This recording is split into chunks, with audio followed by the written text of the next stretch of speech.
So, what we had seen in the previous lecture is the definition of velocity of sound, how a pressure change is going to give you a wavefront that is moving with a velocity, which we had seen to be the velocity of sound. So, we have equated the changes in pressure with density at constant entropy to be the velocity of sound, which is also equated to gamma RT for an isentropic process. Okay. Now, we will see that how this is different in different fluids. So, for example, if I have air at 300 Kelvin, what would be the velocity of sound? Meaning, if there is a small change in pressure, this is going to create a wavefront, and that wavefront is going to generate a sound of the order of this. Okay. So, velocity of sound is root of gamma is 1.4, R is 287 multiplied by 300 Kelvin. So, this is around 347 meters per second. Okay. Now, if the gas is something else, the gas is argon. Argon has a molar mass of 339.9,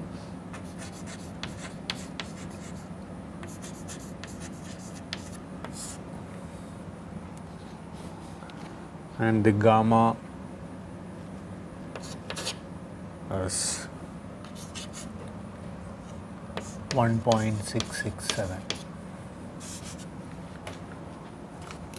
In this case, our A is root of gamma into R universal bar by molar mass into temperature.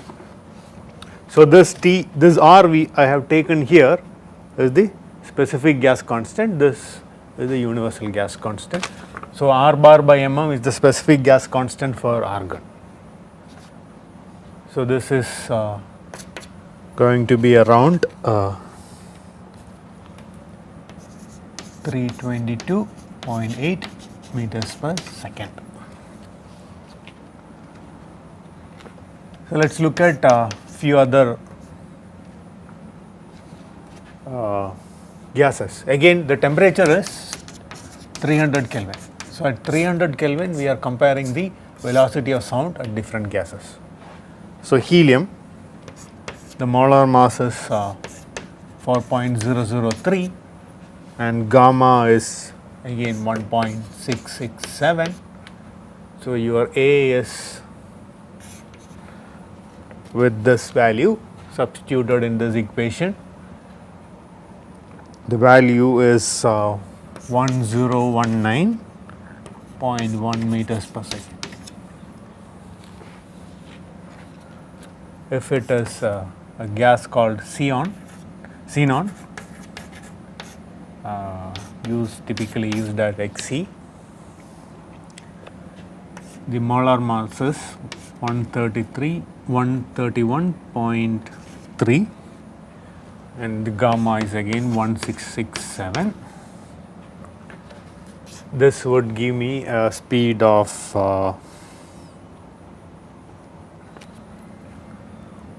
177.95 meters per second. If I have Freon 12 gas. The molar mass is 120.9 and the ratios of specific heat is 1.13, gives me a speed of sound to be 153.28 meters per second. So, this exercise is just to give you an impression on how the velocity of sound varies in different gases. So, associated with these gases, your depending on the speed of the gas, your Mach number would be hugely different. Okay. So, if you use, if I define my Mach number to be V by A, so if I use a small value of A, for the same value of V, I would get a large Mach number. So, if I want to generate a high Mach number and if I can use Freon 12, then I would get a much larger value as instead of air where the velocity is around 350. Okay, here it is 150. Okay, so that is a small exercise on velocity of sound. We have a few more exercises which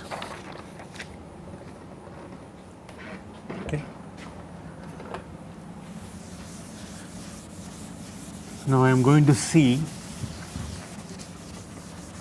on what conditions where the velocity of fluid can reach Mach numbers of the order of 1 and above.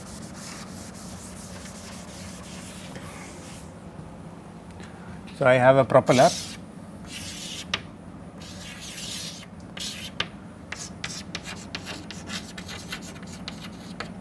Aircraft propeller, okay, at working at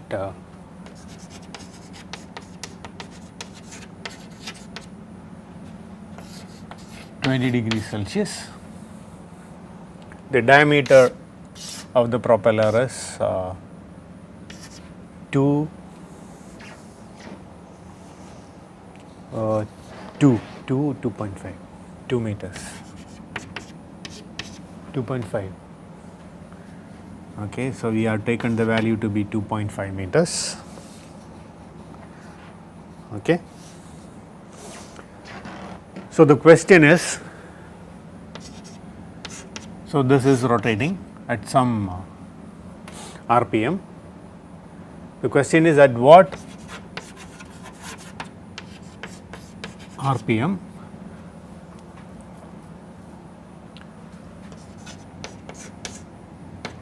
will the tip speed attain the speed of sound. Okay. So, I will explain the question. So, I have a propeller here that is rotating at some RPM, and at what speed or at what RPM will the tip speed reaches the velocity of sound at that particular temperature. Okay. So, what is the tip speed? If it is n revolutions per second, okay. So, if it is n revolutions per second, tip speed is nothing but I into d.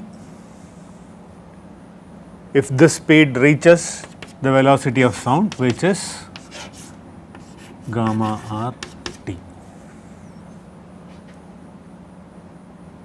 So, question is, what is the value of n? It is a very simple substitution, just that you have to understand the question appropriately. So, n is 1.4 into 287 into 20 degrees Celsius, which is 293 Kelvin, divided by pi into 2.5 meters. So, this would be your RPS, which is around 43.6 revolutions per second. So, your RPM is into 60 to 2621 RPM. Okay. So, when the propeller reaches this RPM, the tip velocity reaches the velocity of sound. Okay. Or the tip velocity reaches Mach number 1.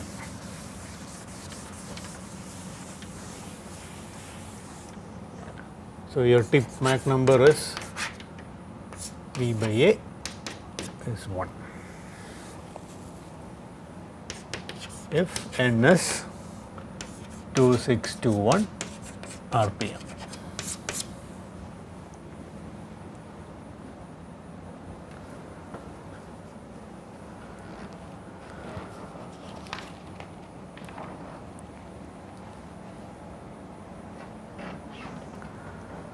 So, now we have seen the speed of sound changes with temperature, which brings in an interesting scenario in atmosphere, where as we move up in the altitude, the temperature goes down. So, your velocity of sound at that particular location would also be different. Okay. So, if the temperature varies with some dependence, linear dependence on the altitude, then your velocity of sound should also vary accordingly. So, from the sea level,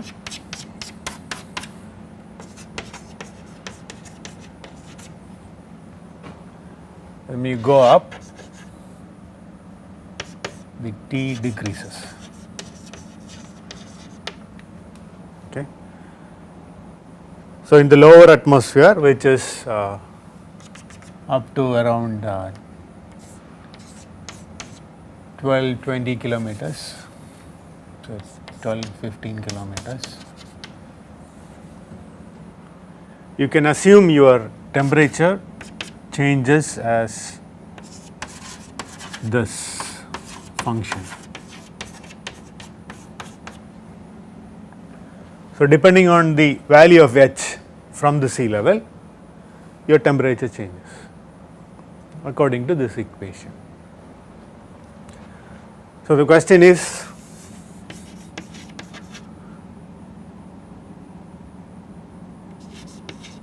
how does A change with H? A is root of gamma R T, which is root of gamma R 288 minus 0.0065 H.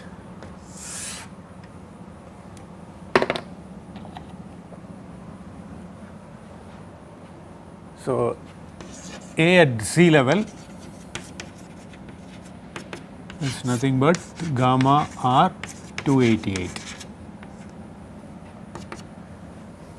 which is 1.4 into 287 into 288 is around 340 meters per second.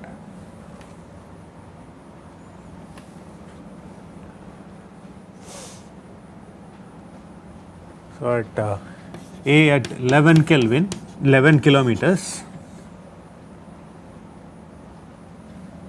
is root of gamma R into 288 minus 0.0065 into 11 Kelvin, 11 kilometers. It is 11 into 10 power 3.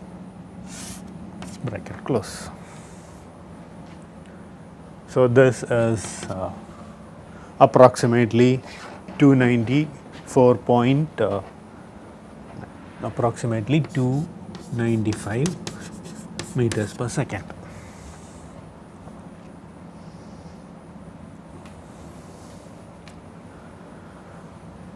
So, if I draw the variation of A with H at 0 H, which is at sea level, my value of A is sound velocity is something around 340, and it drops like this to a value of 295 meters per second. This is meters per second. This is 11 kilometers. This is 0 kilometers. So, as you go up, the velocity of sound also goes down because your temperature goes down. Okay. So, for the same velocity, an aircraft flies at a higher Mach number if it is at a larger altitude.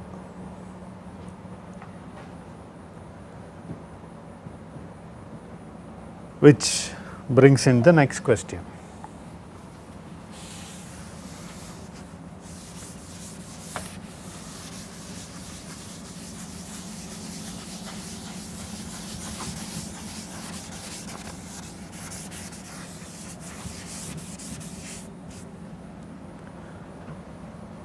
So, all these changes are due to the temperature change. Okay. So,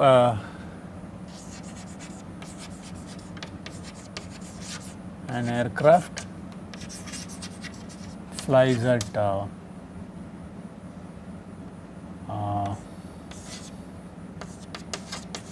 500 kilometer per hour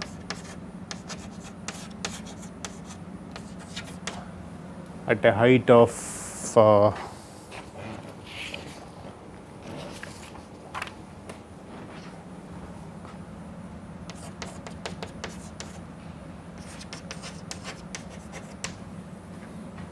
okay,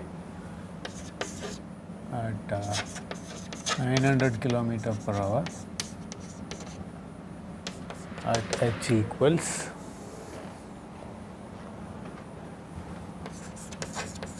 9,000 meters. Another aircraft flies at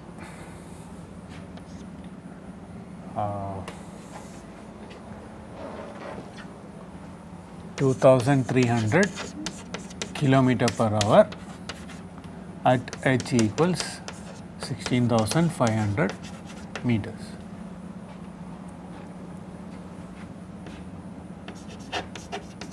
What is the Mach number? What is M1? Mach number of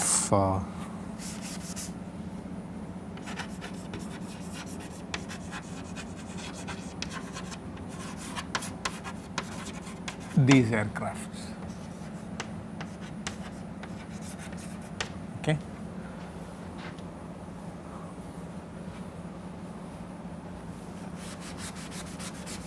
Aircraft fly at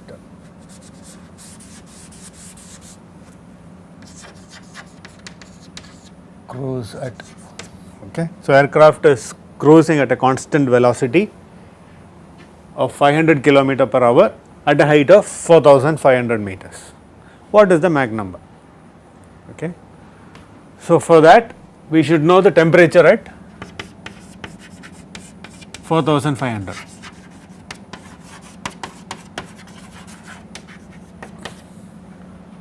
So, we will use the same relation where T is 288 minus 0.0065 into height. So, the temperature at 4,500 would give me a value with which I have to compute my sound velocity. So, my sound velocity A is root of gamma r 288 minus 0.0065 times h. H is 4,500 here. So, gamma is 1.4 into 287 into 288 minus 0.0065 into H is 4500.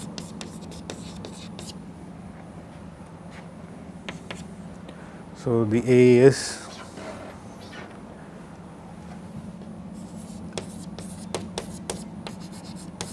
322 meters per second.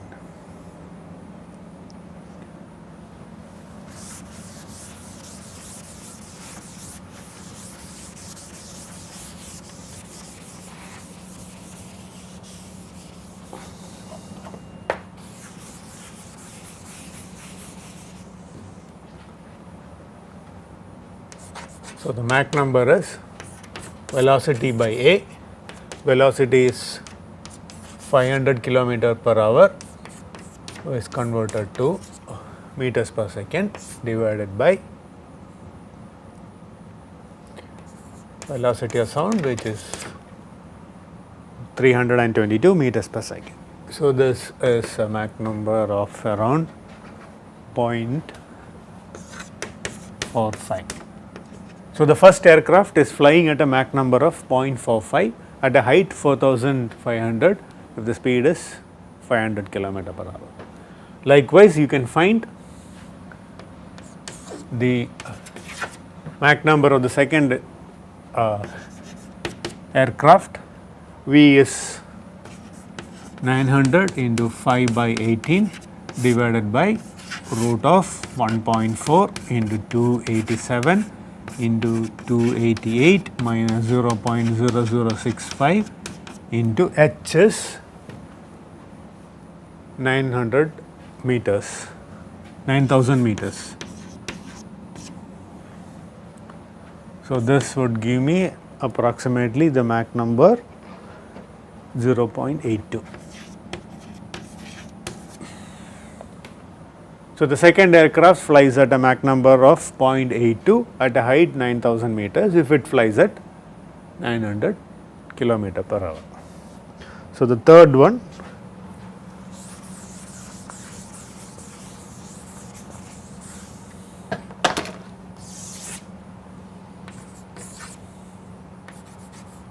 m equals 2300 km per hour is converted to meters per second divided by root of 1.4 into 287 into 288 minus 0.0065 into H is 16,500 bracket close.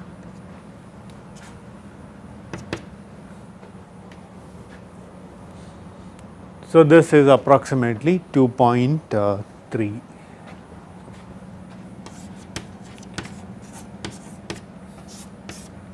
So, the third aircraft is cruising at a supersonic speed of 2.37 at a height of 16,500 if the speed is 2,300. Okay, so the aim of the exercise is to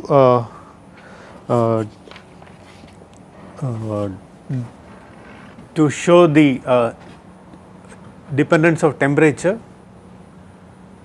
on the velocity of sound. And as we have seen, the depending on the height of the atmosphere or the location where you are measuring the velocity of sound, the temperature has a role to play, and the temperature if at a very high altitude, the temperature is very small, and hence the velocity of sound is very small, but for a small cruise velocity you are going to have a large Mach number. Okay. And also depending on the gases that we use, the velocity of sound is different, hence the Mach number that you can attain will also be different with the different gases for a given speed of gas. Okay. So, that actually ends the third week lectures and tutorials. So, the assignments should be based on these problems which we had discussed. Thank you.